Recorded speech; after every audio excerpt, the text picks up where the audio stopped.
మా ఊర్లో వినాయక చవితి అంటే మామూలుగా జరగట్లేదు. మాకు గుడి దగ్గర అయితే అన్నదానం ఏర్పాటు చేశారు వినాయక చవితి సందర్భంగా. ఉదయం అయితే టిఫిన్ కూడా పెట్టారు, అది పప్పు పొంగలి. అదిగోండి ఎంతమంది వచ్చి తింటున్నారో చూడండి. అక్కడ ఎక్కువ మంది ఉండడం వల్ల కొంతమంది ఇంటికి కూడా తీసుకెళ్ళి తింటున్నారు. చూడండి అసలు ఎంతమంది వచ్చారు, ఊర్లో ఉన్న వాళ్ళందరూ వచ్చారు. మన బొమ్మ దగ్గర అయితే ఎవ్వరు లేరు, అందరు ఇక్కడే ఉన్నారు.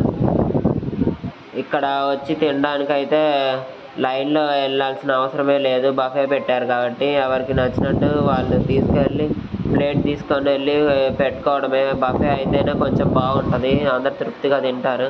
ఎంత బాగా చూడండి. అన్నదానం దగ్గర అయితే ఎలా ఉన్నా మనమైతే పేర్లు పెట్టకూడదు, అది దేవుడి ప్రసాదం కాబట్టి ఎలా ఉన్నా మంచిగా తినాలి. ఆల్మోస్ట్ దేవుడి దగ్గర బాగానే కుదురుతాయి. ఫైనల్గా మనకైతే ఇవాళ ఏమేమి పెట్టారో చూద్దాం. అక్కడైతే అయిపోతున్నాయి అన్నము, కొంతమంది తోడుతున్నారు.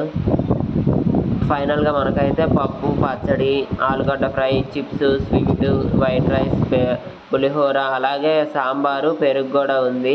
మీకైతే ఏం పెట్టారో చెప్పండి.